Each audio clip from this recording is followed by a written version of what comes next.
Fortean phenomena, events, objects, and circumstances often seem to exhibit interrelations strangely their own, linking factors that are in themselves as inexplicable as the separate phenomena.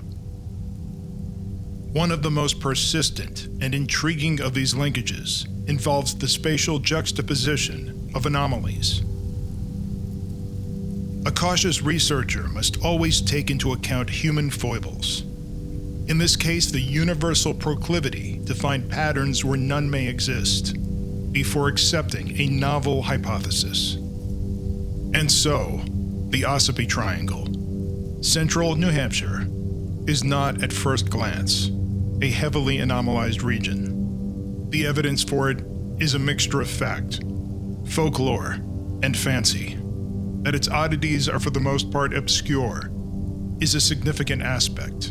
The discovery of several unreported anomalies tends to stimulate the research for an underlying pattern. If, however, further investigation verifies some of the suspect accounts or uncovers new anomalous information, then it may serve in a small way as a guide to Fortean cartography in theory and practice. While several other enigmas are credited to other parts of the state, the Ossipee Triangle can boast of only one Fortean media event. There is apparently a near duplicate of the sacrificial stone at Mystery Hill, atop Mount Shaw, the highest peak in the Ossipee Range. And the redoubtable Aleister Crowley has been linked with rituals at the stone of Mount Shaw.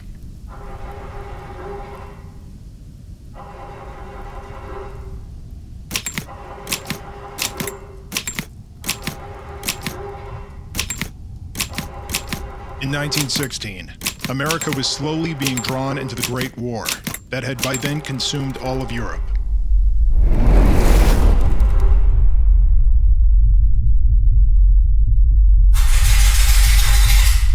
To thwart aid to England, German spies coordinated an attack on a stockpile of over 2 million tons of munitions at Black Tom Island.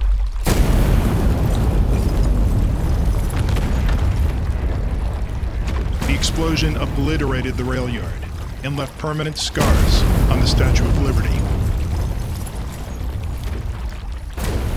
With no intelligence apparatus in place at the time, America was apparently helpless against these invisible forces plotting against her and her allies.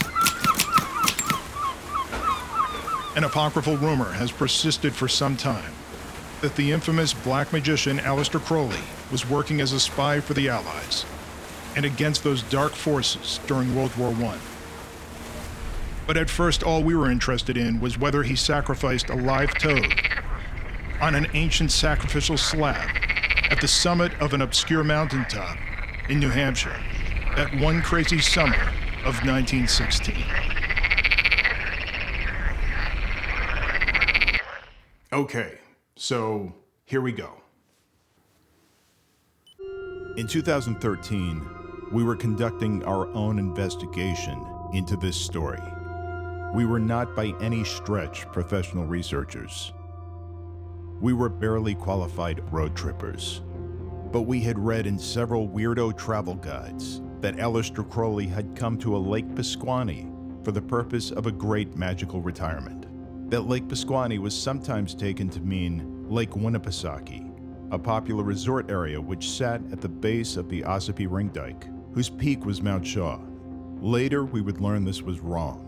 Lake Pasquaney and Lake Winnipesaukee were different lake regions. Nevertheless, there were rumors about Mount Shaw, mysterious lights at its summit, bottomless ponds around its base, a dark curse upon it, and above all, there existed a great stone slab used for human sacrifice, said to be identical to a similar stone at Mystery Hill, currently known as America's Stonehenge in Salem, New Hampshire. In that early fall of 2013, we learned that a former manager of the site, when it was still known as Mystery Hill, was giving a lecture there on sacrificial slabs and HP Lovecraft.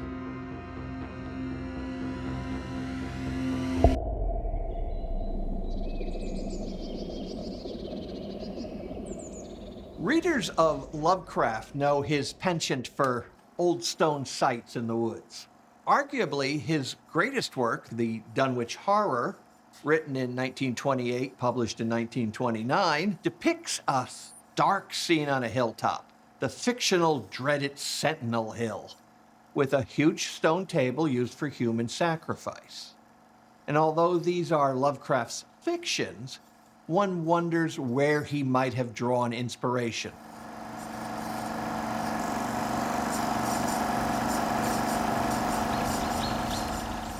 Mystery Hill is a 1-acre collection of stone ruins. They're made from bedrock. Bedrock's been pried out of the ground. They have a fault line running through the middle of the site so that you can get easy access. So they're very large slabs. They have what we call beehive huts, which are basically small stone structures, and they are very much a variety that are distinctive. So you've got beehive huts, you've got stone slabs, you've got walls that come and go but don't make sense, and then you have a large chamber that actually forks off. One side is now the exit for the tour. It was originally just a vent. The other side is a fireplace, and there is a opening on the wall that if you were to speak into, the sound travels through the wall out into an enclosed stone area, so it makes it sound like there's a voice coming from somewhere beyond. And it just happens to be where the sacrificial table is, a 4.5-ton slab of granite on legs with grooved markings to help drainage. Well, my dad, Robert Stone, first heard of this place back in 1955. My dad had recently got out of the Coast Guard. He spent some time up in Newfoundland, not far from where the Vikings landed at Lonzo Meadow. He heard this on a Friday night. It was a show called Yankee Yarns. And that particular night, they were talking about these strange stone ruins located in North Salem, New Hampshire. My dad lived about 8 miles away in a town called Derry. So that evening, he's listening to the show, and it was just amazing to him. He was blown away by the subject. And just to think it was only a few miles from where he lived, and he never heard a thing about this site. A few days later, he was at a barber shop, and while he was waiting, there was a magazine, and he picked it up, started looking at it, flipping through it, and he noticed that one of the feature articles was all these stone ruins, and there were photographs, and it was all about the same site he heard on the radio show several days before that. And because this really blew him away, this coincidence, the following week when they were at my aunt and uncle's house, about 10 people playing cards on a Saturday night, probably having some beer and just socializing, my dad took the magazine out at some point, passed it around, and nobody really knew what the site was either. Nobody recognized it until it got to my aunt and uncle. And they looked at it, and they were kind of surprised, and they realized they had visited this site back in the 1930s, and they picnicked up here. They would ride their bicycles from Derry about 7 or 8 miles, and they came up here and visited several times. My dad's next question is, can you find the place? He said, I'm blown away by this place, just simply amazing. I've never seen anything like this. And he further said he'd like to maybe get involved with the site somehow, maybe some research, maybe open it up as a museum came up eventually. And because my mom said something about he had rocks in his head.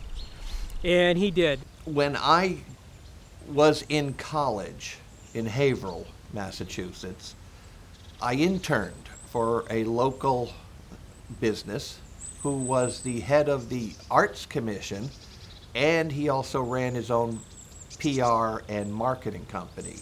And we were approached by Bob Stone, who then owned America's Stonehenge, because he wanted some help. He wanted some marketing programs, he wanted some logo reworking. So we went up there and we visited the site, we toured the site, we looked at what he had, we looked at what he had done, and we made some recommendations. One of the recommendations was fire the manager.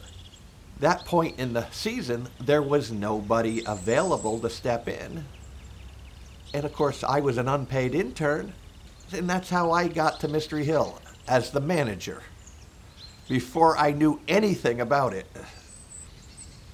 Now, the problem with Mystery Hill being the inspiration for Dunwich Horror is Lovecraft wrote the story in 1928, so any inspiration would have to take place, obviously, before that date. So we have a clear end date for when he could have seen a sacrificial table.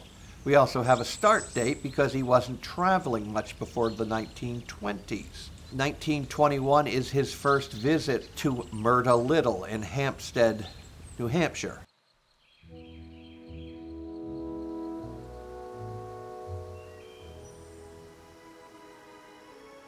My willow lane leads down the hill, where the trees overhead clasp hands, and the meadows stretching to left and right meet the stone walls and farming lands. Red berries grow beside the wall, where woodbine and ivy shine, and up tree trunks where bird songs float, the fragrant grapevines twine, the swish of the brook as it chats along, and the wee frogs chirking glee. The squanchy mud and the nubbly stone are filling the heart of me. Oh, there's beauty and sweetness and cheer about all the open, gladsome place. When my willow lane is decked for sport, with the touch of spring on its face.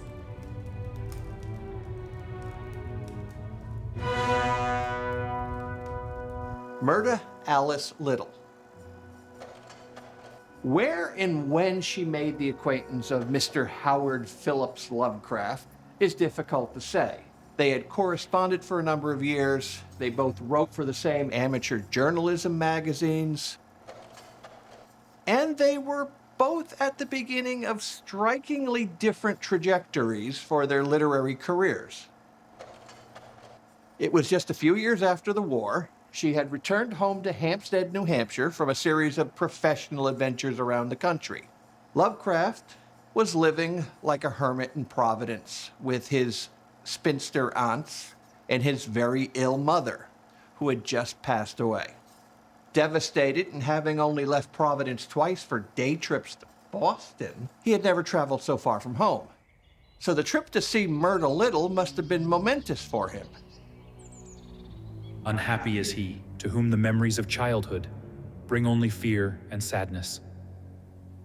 Wretched is he, who looks back upon lone hours in vast and dismal chambers, with brown hangings and maddening rows of antique books, or upon odd watches in twilight groves. Such a lot the gods gave to me, the dazed, the disappointed, the barren, the broken. And yet I am strangely content and cling desperately to those sere memories when my mind momentarily threatens to reach beyond, to the other. I know always that I am an outsider, a stranger in this century and among those who are still men.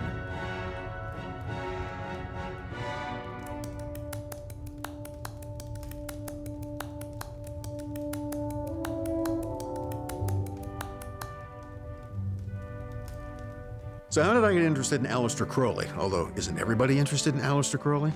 Well, I had heard of him. I mean, I knew his reputation of being the arch-occultist of the 20th century, the most evil man who'd ever lived, yada, yada, yada, all of those things that you generally hear about him. So one of the things that I knew from reading Crowley's writings, and other people had mentioned, is that he had later on in the 20s, up through his death in the 1940s, had at various times claimed to have been an agent for British intelligence in the United States during the First World War. So keep in mind, the war breaks out. Britain is at war with Germany and Austria and the Ottoman Empire, beginning in August 1914.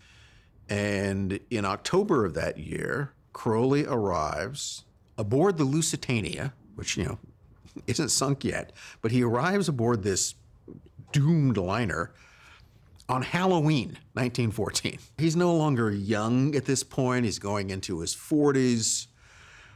His athleticism is, sort of beginning to decline, but he's not old or decrepit.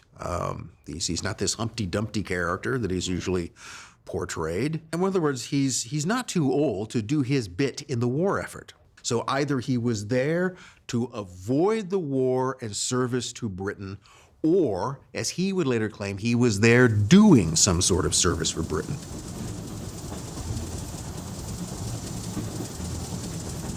For the purpose of undertaking a great magical retirement, I went to live in a cottage on the shores of Lake Pasquaney, which lies among the mountains of New Hampshire. It was June of 1916, 2 years into the world's war with Germany. I was living as an outcast and pariah in America, accused of being a traitor to the British cause.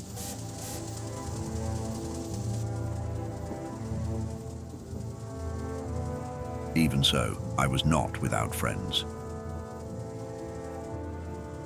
While living in New York, Evangeline Adams, the world-famous writer of horoscopes, had enlisted me to ghost-write her book on astrology, offering for me to stay at her summer cottage.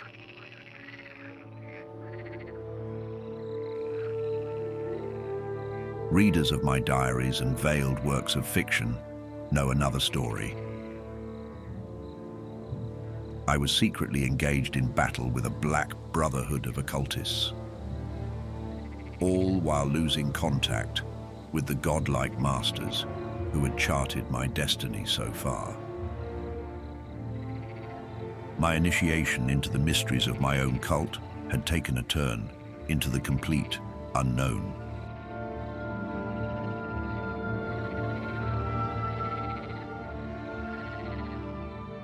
He managed to carve out a reputation for himself. And much of this will be connected to the apparent treason that he committed during the First World War in his activities in America that he can never live down. And there's the other sort of basic rule in intelligence. If you are recruited as whether a career officer or particularly if you're an asset, the one thing which is more important than anything else is that you keep your mouth shut. If the government or someone in the Admiralty was to say that, yes, Crowley was our agent, well, then that's suddenly right. You go, oh, well then, what about all these other people who he was in connection with? That would run the risk of outing other people who had connections to it.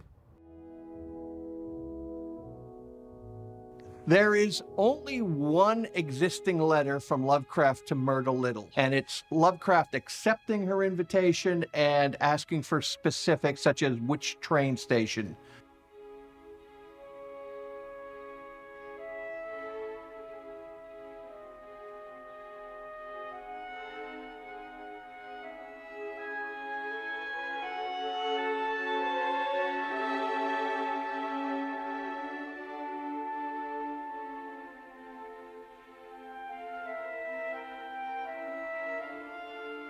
Now, Myrta was an amateur journalist, as was Lovecraft. Lovecraft had joined the United Amateur Press Association in 1916.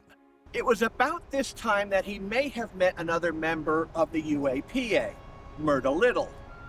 Myrta had begun teaching at the normal school just outside of the State House, which means she was within walking distance of College Hill. It's hard to believe that Myrta and Howard shared this city for all those pivotal years without crossing paths. She was visiting the local YWCA and attending the First Baptist Church. This was just across the street from an important institution for Lovecraft himself, the Fleur-de-Lis building, home of the Providence Art Club. It appears prominently in the Call of Cthulhu as the home of the semi-autobiographical artist Henry Anthony Wilcox. So to the Lovecraft crowd, this building is also a shrine, a church, if you will, to the imagination of Lovecraft. One curious coincidence is a single empty envelope from Lovecraft to Myrta Little, then Myrta Davies, postmarked August 1928. That's the same month he circulated the Dunwich Horror among his circle. They had apparently not corresponded since Lovecraft's final visit to Hampstead in 1922. Shortly thereafter, Myrta would marry a Methodist minister, a spiritual union that produced only one child, a son with genetic defects who required almost full-time care. leaving Myrta with little time to write the short stories she sold to newspaper syndicates, let alone correspond or rejoin amateur journalism. Would Howard have sent Myrta a copy of his masterpiece knowing that it overlapped her own life story? Another cruel inversion, perhaps? Or maybe Howard was simply thanking her for the inspiration.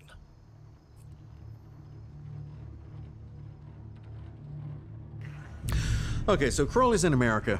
So what does he do up in the cabin? Well, he does everything from engages in a lot of sex magic. This is one of the things, if you look at his magical record, he seems to be doing much of the time. Carry out various magical workings. You know, I think as he described, crucify a frog. He caught a frog and he kept it and then he worshipped it and invested it in that idea of religious object. And it ultimately was a Eucharistic ritual. He consumed the frog legs, right, which are, tasty if you haven't had them. And that was kind of part of the deal. He created a Eucharistic ritual in which he could really kind of banish the old eon.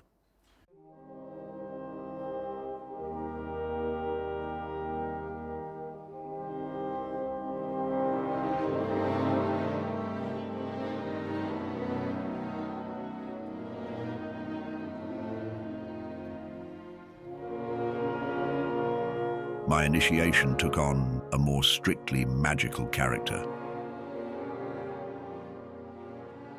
I was able to enter into direct communication with the realities of existence. I had prepared an elixir whose virtue should be to restore youth, and of this I had taken 7 doses. Hardly had I reached my hermitage when I was seized with an attack of youth in its acutest form. First, I wanted to build a wharf for my canoe. With this object, I cut down a tree and trimmed a 22-foot log. Normally, my physical strength is far below average. Nevertheless, I moved it single-handed into the lake, where I fixed it by driving piles. Passerbys spread the story of the hermit with superhuman strength. People came from all parts to gaze upon the miracle.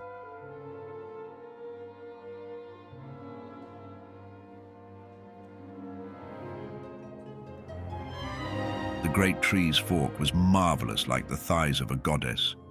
This I set upon a stone. Using another part of the tree for a phallus, I inflamed this giant copulation with my magic art.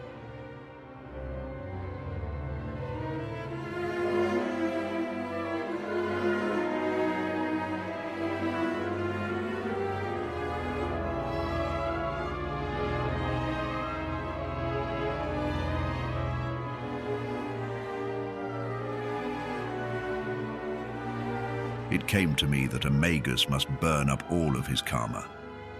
I am tempted, for example, to crucify a toad, or copulate with a duck, sheep, or goat, or set a house on fire, or murder someone. With the perfectly good magical idea that some supreme violation of all the laws of my being would break my karma, dissolve the spell that seems to bind me.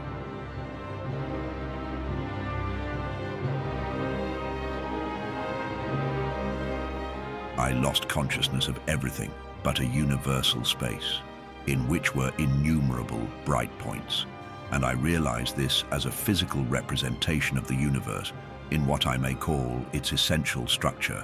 I exclaimed, "Nothingness with twinkles." I concentrated upon this vision, with the result that the void space, which had been the principal element of it, diminished in importance. Space appeared to be ablaze, yet the radiant points were not confused, and I thereupon completed my sentence with the exclamation, "But what twinkles!"